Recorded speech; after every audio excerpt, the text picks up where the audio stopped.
Quem pergunta quer respostas. Você conhece alguém que pergunta e não quer ouvir as respostas? Quer saber mais sobre esse assunto? Fique até o final e confira mais um segredo revelado.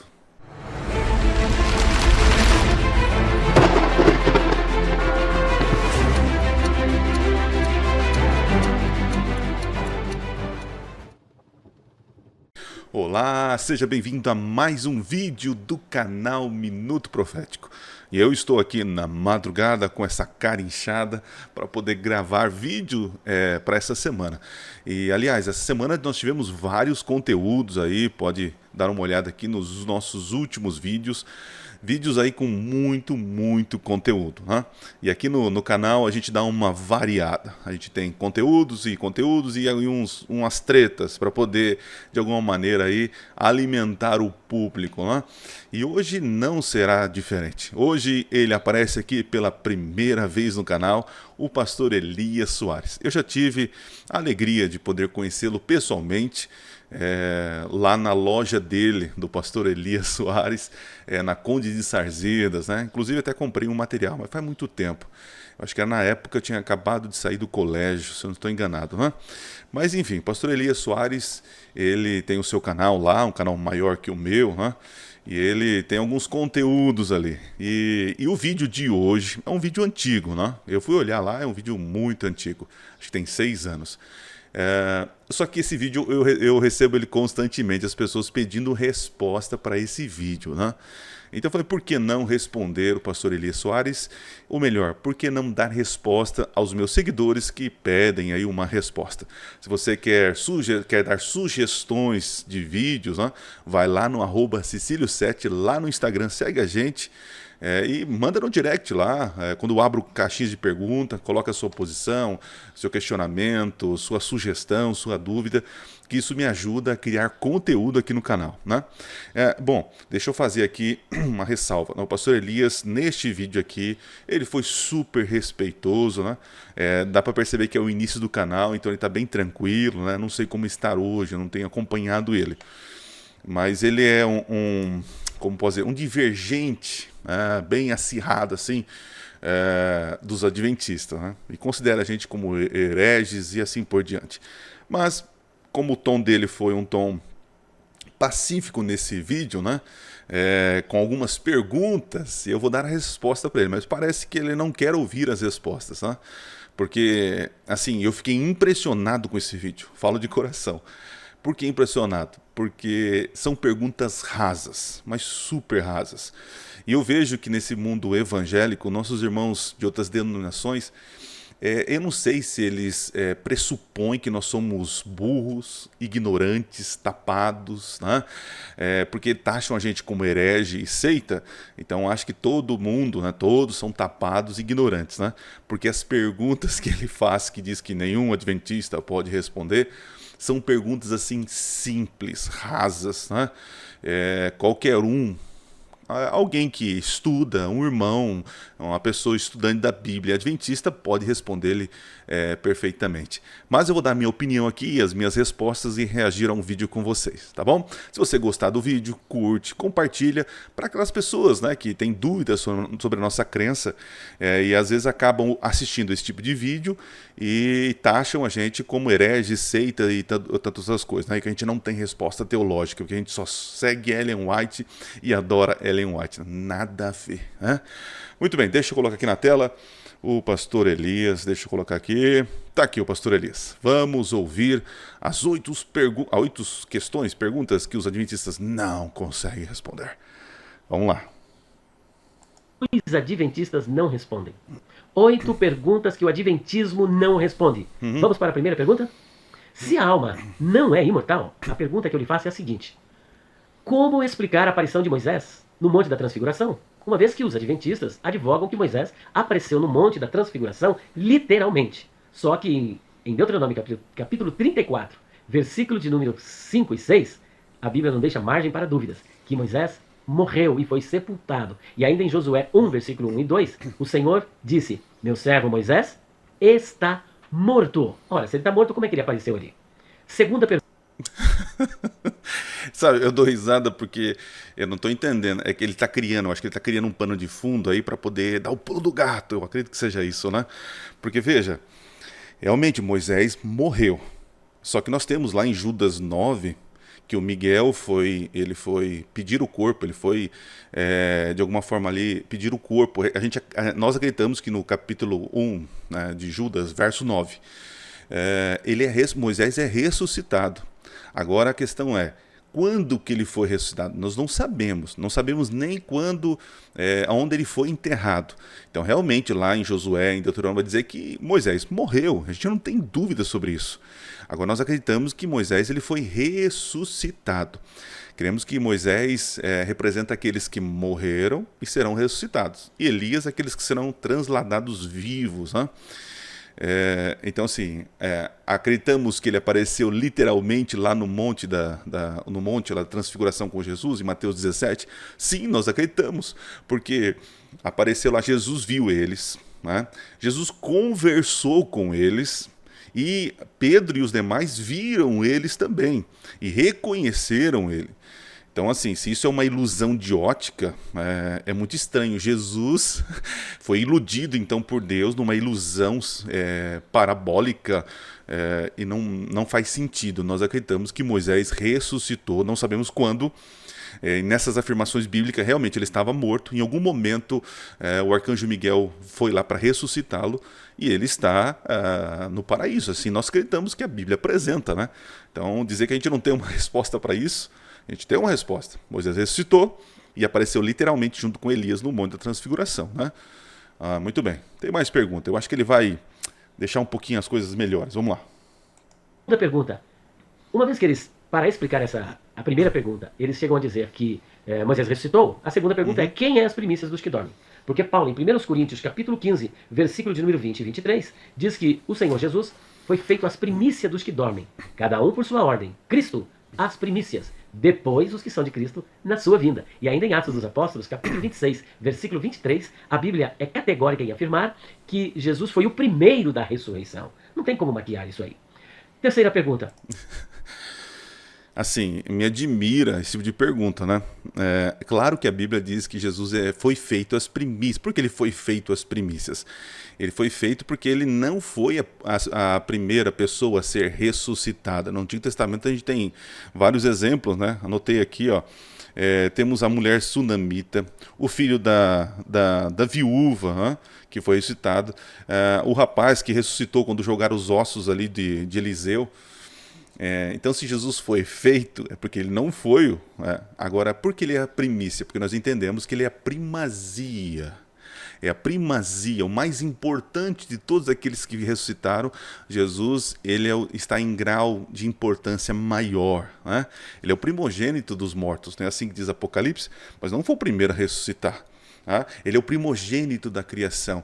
E não que ele foi criado, mas ele é o ser agente da criação. Então, assim, uma pergunta muito simples e fácil de responder, né? Jesus foi feito as primícias por questão de primazia e importância, não de maneira cronológica. E Moisés está incluído nesses que ressuscitaram. Vamos lá, terceira. Acho que agora vai ser melhor. Vamos lá. Como explicar? Uma vez que eles acham que Moisés ressuscitou, como explicar Josué, capítulo 1, versículo 1 e 2, onde o Senhor disse para Josué, meu servo Moisés está morto. Ele não disse que Moisés ressuscitou, mas apenas que Moisés está morto. E ainda mais, se a alma não é imortal, como nós explicaremos Mateus capítulo 10, versículo de número 28? Como explicar Mateus 10, 28? Aí é que está, não temais os que matam o corpo, mas não podem matar a alma. Vamos para a quinta pergunta. Não, veja, como eu já havia explicado, realmente naquele momento Moisés estava morto, né? Ele não foi logo, Moisés não foi igual Jesus, morreu em 3 dias e ressuscitou, algo parecido. Nós não sabemos em que momento Moisés foi ressuscitado. Agora ele cita Mateus capítulo 10, verso 28. Eu vou colocar na tela que a gente precisa entender esse texto aqui. 10. Vamos ler alguns versos anteriores, né? Porque o pastor aí é um grande exegeta, né? Então entende que a gente tem que ler uns versos antes e depois, né? Do qual é o assunto que se trata ali, né? Do que está se tratando, ó. Jesus está falando sobre temor, sobre ter medo, né? Diz assim, ó. Deixa eu pôr o microfone para cá para poder... Aqui, isso, vamos lá. Diz assim, ó: portanto, não tenham medo deles, pois não há nada encoberto que não venha a ser revelado, nem oculto que não venha a ser conhecido. Jesus está falando sobre os perseguidores, né, dos seus discípulos. Né? O que lhes digo, às escuras, repito à plena luz. O que é dito para vocês ao pé do ouvido, proclamem dos telhados. Não temam os que matam o corpo, os que estão perseguindo e matando, né? Mas não podem matar a alma. E olha que interessante, aqui tem corpo e tem alma. Segundo Gênesis capítulo 2, verso 7, se não estou enganado, diz lá que o homem é feito o boneco, barro, mais fôlego de vida, aí se torna alma vivente. Então Jesus está falando assim, ó: não tenham medo das pessoas que podem ferir, matar o seu corpo, mas eles não podem matar a alma, ou seja, o ser completo. Não, pelo contrário, temam aquele que pode fazer perecer no inferno, perecer, destruir, aniquilar, no inferno tanto a alma como o corpo. Quem é esse? É Deus. Se a gente tem que ter medo ou um temor, é de Deus, que Ele é todo poderoso para tanto ferir o corpo como destruir o ser por completo. Tá bom? Não se vendem 2 pardais por uma moedinha? Entretanto, nenhum deles cairá no chão sem consentimento do Pai de vocês. E quanto vocês, até os cabelos da cabeça de vocês são todos contados. Né? Portanto, não temam. Vocês valem bem mais do que há muitos pardais. Então o contexto aqui está falando de cuidar de Deus. Que as pessoas não precisam ter medo das situações, das perseguições. O que a gente tem que ter medo é do Senhor. Né? O nosso temor e respeito. A gente tem que ter medo de perder a salvação em detrimento de perder a nossa vida aqui. É isso. Porque Deus é o único que pode fazer destruir tanto o corpo como a alma. Ele não está separando as coisas aqui, corpo e alma. Pelo contrário, ele está falando os seres humanos podem machucar o corpo, podem até levar a gente na primeira morte, né, o sono. Mas destruir por completo, que isso acontecerá após o milênio, é somente Deus que pode fazer, né, a segunda morte. É esse o contexto. Né? Então, não entendi porque ele está querendo colocar esse texto. É porque ele está preparando alguma cama de gato aí. Mas vamos lá. A quinta pergunta está em Lucas capítulo 23, versículo 43. O ex-ladrão da cruz disse para Jesus: Senhor, lembra-te de mim quando vieres no teu reino. E o Senhor Jesus respondeu: hoje estarás comigo no paraíso. Ora, o corpo do ladrão foi para a sepultura. O que é que foi para o paraíso, se não a sua alma imortal? Isso vocês não conseguem explicar. Ainda mais uma questão. Se a alma não é imortal, como explicar 2 de Pedro capítulo 2, versículo 9, em que... Tá, vamos lá, calma, vamos devagar. Primeiro ele falou assim que do ladrão na cruz, né? Então, nós temos algumas explicações. O senhor está falando que Jesus falou assim, olha o texto, né? O texto diz assim, ó, o ladrão fala assim, ó: Senhor, lembra-te de mim quando vieres no teu reino. E aí Jesus responde: certamente te digo, hoje estarás comigo no paraíso. Então, há uma possível interpretação que é muito cabível. Jesus não está dizendo assim, ó, certamente te digo, vírgula, hoje estarás comigo no paraíso. Porque nós temos um problema tremendo. Porque o ladrão não foi para lá. Inclusive, depois o corpo dele foi retirado ali, né? Ele foi morto, né? Foi morto. Quer dizer, quebraram-se as pernas dele, né? E Jesus já estava morto. Eles iam quebrar os ossos de Jesus, as pernas ali na cruz, e não quebraram porque Jesus estava morto, os ladrões não estavam. Tá? Tem essa questão. Depois Jesus, ele vai para a sepultura, né? E ele ressuscita. Aí tem um momento que Maria vai abraçar. Ele fala assim, não me toques porque eu não fui ao Pai. Então assim, temos muitos argumentos que Jesus naquele dia não foi para o paraíso. E depois você vai encontrar em Atos lá que Jesus ficou com eles 40 dias antes de subir ao céu. Então assim, dizer que Jesus falou assim, certamente te digo, hoje estarás comigo no paraíso, é uma interpretação que para mim, olhando no todo na história, temos alguns problemas. Porque Jesus não foi naquele momento e nem o rapaz foi para aquele momento no paraíso. Então, dizer que a alma foi para lá e o corpo ficou para cá, isso é uma inserção que vocês estão fazendo. Tá? Agora ele usa outro texto aqui, deixa eu ver qual é o texto aqui. Ó. Ele fala assim, ó, vamos lá. Se a alma não é imortal, como explicar 2 de Pedro capítulo 2, versículo 9, em que a palavra de Deus afirma categoricamente que os ímpios são reservados sob castigo até o dia do juízo. Então veja que a pessoa morre e depois ela fica, a pessoa que foi rebelde à palavra de Deus, ela fica reservada sob castigo até o dia do juízo final. Você já parou para pensar nisso? Se ele vai ficar sob castigo até o dia do Olha juízo só. final, espera um pouquinho, o juízo final, ele é depois do milênio. E nós nem chegamos ainda no milênio. Como é que essa pessoa que morre agora pode sobreviver até depois do milênio? Não é Matusalém, né? O período da longevidade foi antes de Noé, Olha como- e não depois. Na verdade, essa questão de viver 1000 anos, 800 anos, 900 anos. Então, a Bíblia está afirmando que realmente a pessoa fica sob castigo. E isso tem amparo na passagem do rico e do Lázaro, em Lucas 16, versículo 19, até o versículo de número 31. Então, realmente, a pessoa está ali sob castigo até o dia do juízo. A outra pergunta... Olha só, então ele está usando. Vamos para o texto que o pastor Elias está usando, né? Deixa eu trocar aqui. Vamos lá para 2 Pedro. Gente, assim, me admira o pastor Elias, sendo pastor, usar esses textos assim, ao jeito que ele quer, né? Porque vamos respeitar o texto, né, pastor? Então vamos lá. Ele falou 2 Pedro, né? 2 Pedro, capítulo 2, verso 9. Mas vamos ler antes ali, para poder, quem sabe, entender mais o contexto, né? Então olha só. Ele está dizendo aqui, ó, vamos pegar aqui, ó. Vamos começar do começo, vai, para poder... Assim como surgiram falsos profetas no meio do povo, também haverá falsos mestres entre vocês. Ao assunto aí do texto, ó. Eles introduzirão heresias destruidoras, chegando a renegar o soberano Senhor que os resgatou, trazendo sobre si repentina destruição. Então, esses que estão acusando, levando falso testemunho sobre Jesus, trarão sobre si repentina destruição. Presta atenção. Muitos seguirão as suas práticas libertinas e por causa deles, o caminho da verdade será difamado.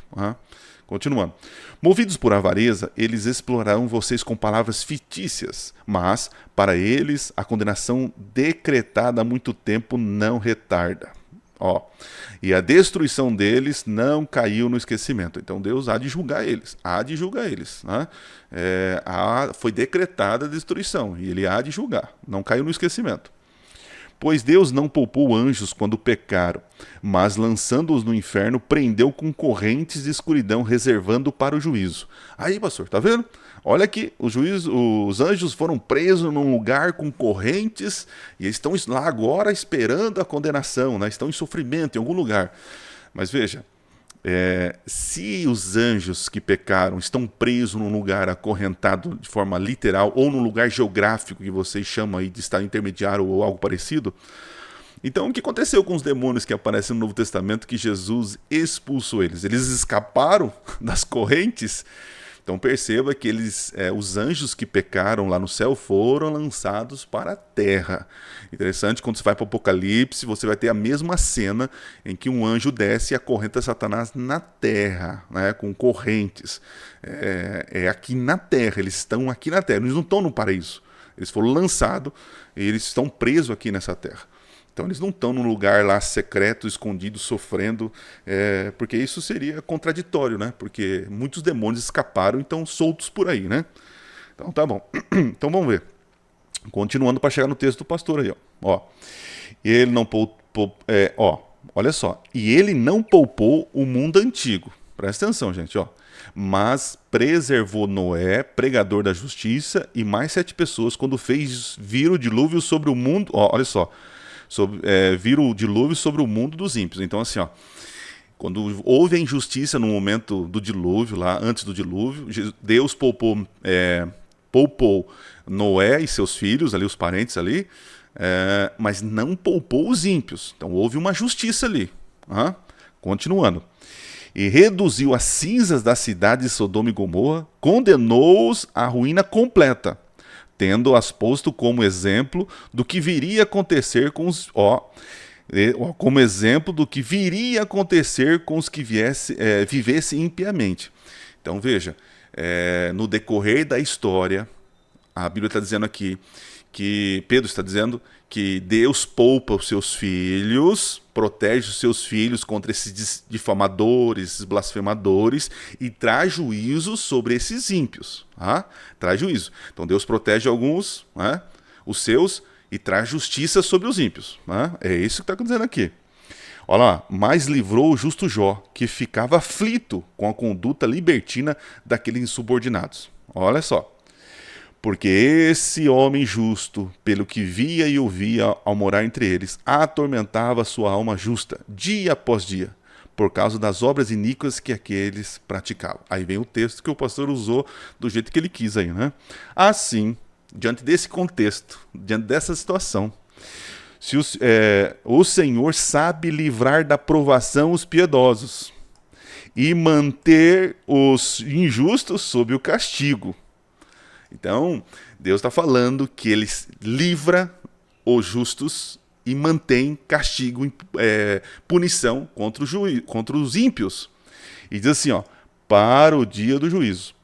Então, Deus tem derramado a sua justiça nesse momento, livrando os justos, né, e trazendo justiça, como trouxe para Sodoma e Gomorra, como trouxe para o dilúvio. Agora, não tem nada no texto, pastor, que diz que esses ímpios foram para um lugar e lá nesse lugar eles estão sofrendo. Por quê? Todavia, entretanto, diz que haverá o dia do juízo. Então, como Deus pode castigar as pessoas se não foram julgadas? Então, olha como é contraditória essa teologia. Dizer que existe um lugar geográfico onde as pessoas estão sofrendo e que depois eles passarão para o juízo. Peraí, então já passaram para o juízo. Então percebe que não existe isso. Deus tem derramado a sua justiça sobre os ímpios na terra. Só que o juízo mesmo, o final, vem lá no fim. Entende? Então, pastor, dizer que aqui prova a imortalidade da alma não tem nada a ver com o texto, pastor. Acho que o senhor está inserindo teologia onde não há aqui, viu? Muito bem. Depois vocês podem continuar lendo o texto aí, vocês vão perceber que não tem nada a ver de alma imortal aí do pastor, né? A alma imortal está na cabecinha do pastor aí. Vamos lá, continuando. Então, eu creio que já é a 7ª pergunta.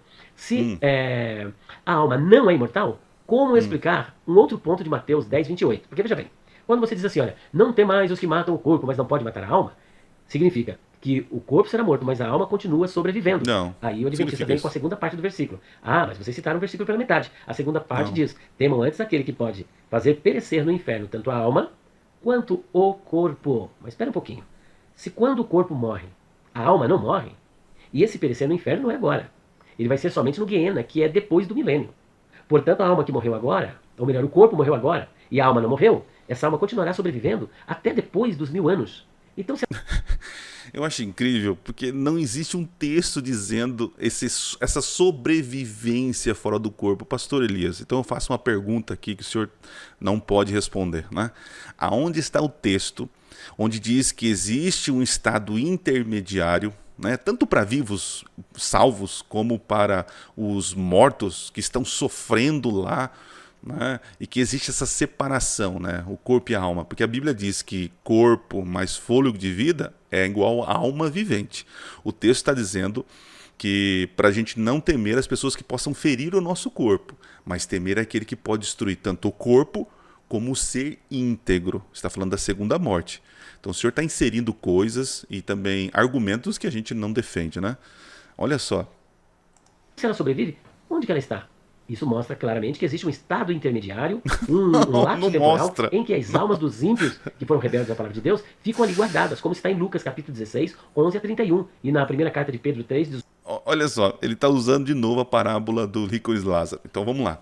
O senhor está dizendo que na Monte da Transfiguração, quando Jesus viu Moisés e Elias, conversou com Moisés e Elias, os discípulos viram Moisés e Elias, viram Jesus conversando com Moisés e Elias, ali não é literal, né? Agora o senhor está dizendo que a parábola do rico e Lázaro, que Jesus contou uma história onde tem alguém que pode ver do inferno, aí, do lugar dos mortos para o paraíso, e que há um Abraão, né, o intercessor entre os dois, e isso é literal. O Monte da Transfiguração não é literal é a parábola. Pastor, assim, temos problemas divergentes teologicamente gigantescos, né? Eu acredito que a parábola do do Lázaro e do rico, ele é uma história, uma ficção. Não tem como levar de maneira literal aquilo. Existe um ensinamento. Jesus está ensinando, até no final da parábola, Abraão fala assim, ó, se eles não acreditaram, se eles não acreditam em Moisés e a lei, né, a lei e os profetas, como pode acreditar nos grandes milagres? Né? Mesmo que eu traga o Lázaro lembre que eu trago o Lázaro de volta à vida, eles não vão acreditar. E você vê que interessante, Jesus foi lá e ressuscitou Lázaro e as pessoas não acreditaram, né? Então, assim, ali o ensinamento não tem nada a ver com vida após a morte. Não está falando de imortalidade da alma. Ele está falando que se as pessoas não acreditam na palavra, na Torá, eles não vão acreditar nos grandes milagres. Então, o Senhor dizer para mim que o Monte da Transfiguração é simbólico e a palavra do rico e Lázaro é literal, olha, me admira o Senhor, com o gabarito que o Senhor tem, o estudo que o Senhor tem, fazer uma afirmação dessa. Talvez o Senhor mudou de opinião, né? Porque esse vídeo aí é muito antigo, né? Mas vamos lá. 18 a 20. E ainda na primeira carta de Pedro, capítulo 4, versículo 6. Então, vamos concordar. Um exemplo, né? Vamos lá. Não concordamos, é claro que a alma morre juntamente com o corpo, porque ali o verbo apólime é perecer, ser banido da presença de Deus. Mas suponhamos... Então, Deus está em todo lugar, não é assim? Salmo 119. O texto é perecer no inferno, é destruir, aniquilar. Então, se foge da presença de Deus, quer dizer que não existe mais. Não estou entendendo, né? Vamos lá. Que a alma seria destruída, mas só que ela só será no Guiena. Tá? Enquanto ela não vai para o Guiena, onde que ela fica? Isso não é uma prova clara de que a alma continua viva no estado intermediário? Essa questão também, ela não é respondida. Ainda agora vamos para a oitava Vamos questão. lá, quem sabe? É agora. A oitava questão está na segunda carta de Paulo aos Coríntios, capítulo 12, versículo 1 a 4. Olha o que Paulo diz. Conheço um homem, se no corpo não sei, se fora do corpo também não sei. Esse homem foi ao terceiro céu, foi ao paraíso, e ouviu palavras inefáveis que ao homem não é lícito contar. Veja que carne e sangue não é do reino de Deus. Então não foi com carne e sangue que Paulo entrou, porque o seu corpo ficou aqui. Então quem é que foi lá no paraíso e ouviu palavras inefáveis que ao homem não se pode contar? Será que no seu espírito, a sua alma? Essa pergunta fica para vocês pensarem. Portanto, à luz destas 8 perguntas que os adventistas e que Não, peraí. Se Paulo, pastor Elias, desculpa a minha exate, para aliviar o meu nervoso aqui e a minha incredulidade diante das suas perguntas tão simplórias, né? Se Paulo, que viveu a experiência, está dizendo se é em corpo ou não sei, mas esse homem foi arrebatado, tal. Se o próprio Paulo que viveu isso, ele não sabe explicar, eu não vou saber explicar para o senhor. Se ele que foi, viveu isso, não sabe explicar, não sou eu que vou inserir nada. Agora o senhor está explicando algo que nem Paulo soube explicar. Então o senhor está tendo uma revelação maior do que Paulo, né? Então o senhor não está sendo só a escritura, né? Interessante, né? Acusam Ellen White, que nós acreditamos como profeta, né, de falar sobre esses assuntos, né, que não pode, né? O senhor está fazendo isso, o senhor está dando explicação que não tem na Bíblia, né? E veja, o próprio Paulo, ele diz, eu não sei como que foi isso, né? Você pode encontrar isso também quando o apóstolo João tem as suas visões e revelações, né? Aí eu fico... Então quer dizer que Paulo foi a alma dele, né? Separação, né? Vamos lá, terminou? Terminou, né? Não consegue responder, dá aquela vira-volta, aquele giro. Mas eu digo responder, a única conclusão que nós chegamos é que a alma é imortal. Isso é inescapável. A alma é imortal. E mais uma vez, eu agradeço você que... Pastor, com todo o respeito aí, né? O senhor foi muito respeitoso, né? Mas o senhor está... sugerindo, né, parte de um pressuposto que nós somos ignorantes teológicos, né? E eu mostrei para o senhor, né, para quem está nos assistindo, que as suas perguntas são muito simples, pastor. Faça umas mais difíceis aí, né? Realmente que a gente não consegue responder, porque essas daí, né? E eu quero terminar com uma pergunta aí que o pastor Elias não consegue responder. Pastor Elias, mostre para mim, biblicamente, esse lapso temporal, esse lugar intermediário que existe entre o céu e o paraíso, onde os santos estão na glória, como vocês afirmam, e mostre para mim também um texto bíblico, uma prova bíblica desse lugar onde os ímpios estão lá sofrendo até o milênio, né? Interessante que o senhor deu um exemplo aí, que o senhor acredita na aniquilação, né? Porque no milênio, após o milênio, no juízo final, haverá aniquilação, assim como nós acreditamos. Parece que o senhor também está acreditando, né, nisso, né? Então o senhor está dizendo o seguinte, que a alma ela é imortal até o juízo, porque no juízo será perecida. Então o senhor acredita na aniquilação total, né? Que a alma não vai ficar sofrendo, o ímpio ficar sofrendo pela eternidade. O senhor acabou, né, se enrolando nessa, né? Então fica aqui a pergunta que Elias Soares não quer responder. Gente, valeu pela companhia, espero ter respondido as suas questões e mandem mais perguntas mais difíceis, porque essas aí são muito simples, né? Deus abençoe vocês, espero ter gostado. Se gostou, curte aí, compartilha, assista os nossos últimos vídeos e não se esqueça, Minuto Profético, nunca foi tão fácil estudar profecias. Valeu, gente, fui, até mais. É isso aí.